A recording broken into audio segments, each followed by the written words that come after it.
Hello! Vlog number 2! I haven't planned this far ahead.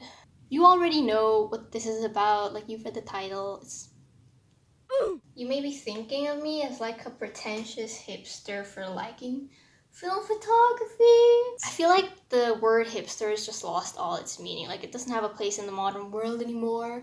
In like the 2020s. Like we don't live in a world with this singular mainstream culture anymore. There's just so many niche hobbies that people have, and there's just so much information going around about every single niche hobby. But anyway, I don't know if any of you have ever experienced this, but have you ever just like gone on a trip with friends and family and one of them has like a legit DSLR, super expensive kind, because they're like into photography, or maybe they're legit photographers, and then you're just traveling and you're on like a tourist spot, and then you're just walking along trying to get to your next destination. They just spot and they're like, wow, this is the perfect shot. And then they just sit there taking pictures of the same thing for like an hour. I respect people who are like that, but that ain't me. Like I want to keep going. Take a shot, accept it, and move on. That's life. And I admit that I'm guilty of that, like trying to get just the perfect shot with my phone and trying to get multiple shots. And that's why I think I appreciate film photography, because it's just, you shoot it, you don't know if it turned out good or not. There's no point in you waiting around to see if it was good or not. You just leave. Just go. And then when you get it developed, then you find out that you wasted an entire roll of expensive film because you thought it was loaded correctly, but you didn't. And sorry, I don't mean to make this like a preachy type of video. This is just me and my experience and why I got into film photography. I'm not saying other forms of photography are invalid. This is just my experience. And I also don't want this to be like a tutorial or anything for film photography, because there's so many other videos on that. This is just me talking about myself because I'm self-centered and narcissistic. You know, even like K-pop stars are taking film photography as a hobby. Like sometimes I'll just see them post a picture of themselves with a film camera, and then I'll like zoom in to see what model they have, and I'm like, oh my god, I have the same model, wow. Anyway, let me intro my my children, my babies. This is a Minolta SRT 101. It's a single lens reflex camera, which is like the old DSLR. It has the same internal mirror mechanism that allows you to look straight through the lens and see a near exact approximation of what the image will look like once it's captured. So what you see is what you get, basically. And this is a Minolta Himatic 7S. So it's a rangefinder. And the most distinguishing feature of a rangefinder camera is that it calculates distance through triangulation for accurate focusing. It involves a compact revolving mirror and 2 windows for focusing, not viewing the scene to be captured. So there's a viewfinder here. What you're seeing through the viewfinder is not what you're gonna see through the lens. So there's a little bit of complication there.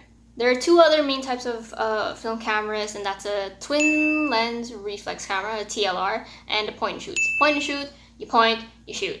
TLR is equipped with double objective lenses of identical focal lengths. There are lots of other types of cameras, but I'm not going to go into them. Those are the main 4, the most common ones that are probably most available on the secondhand market right now. The Minolta SRT 101 was actually the first film camera that I got. I got it from some guy on Ateneo Trade. Shout out Ateneo Trade. And I really like it because it has all the features that you basically need to shoot photos. Like you can switch out the lenses, it has a timer, you can test the mirror, you can attach a flash. It has a working light meter, which is amazing for a camera that was made in like the 60s. It was at this moment that he knew. He fucked up. Oops. Yeah, it just has everything you need. Super sturdy, super heavy. It's like maybe like a kilo. It's pretty robust, but it's a pain in the neck, like a literal pain in the neck, because it's so heavy. But I like that when you look through the viewfinder, you're shooting exactly what you're seeing. So definitely less things to worry about. On the other hand, the rangefinder is a lot lighter. This Himatic 7S is actually kind of heavy compared to other rangefinders, but I find that it's that I kind of like heavy cameras. Like, it just feels so much more sturdy and premium. For rangefinders, you can't change out the lenses, and when you look through the viewfinder, you're not exactly framing it the exact same as you shoot it. But it's pretty handy for when you're shooting super quick, super fast, because the focusing is a lot faster. This is probably more advantageous for focusing if you have slight vision impairments or something, because unlike an SLR where you have to focus until the picture itself looks clear, on a rangefinder it has a unique focusing mechanism, which is like you line up two images until they both meet, which is very impressive.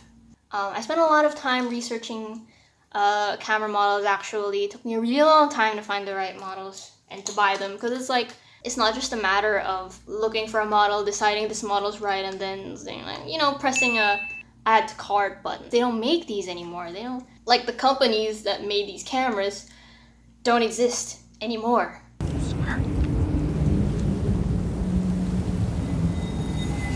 And because they're not being manufactured anymore, you just have to look for them on like secondhand marketplaces. And there are also other things in the hobby that are pretty fun to learn about, like film stocks. So you maybe have like different brands like Kodak, Fujifilm, Ilford. You can choose colored films or black and white films. You can choose different ISOs. If you're interested in seeing the shots that I've taken with my film cameras, I'm gonna put my Instagram here somewhere.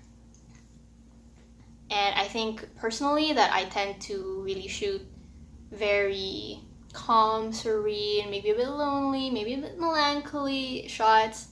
I just think it's cool to be kind of mindful of the things that I shoot, and why I shoot them. And maybe once they're developed, I like have maybe a story about them.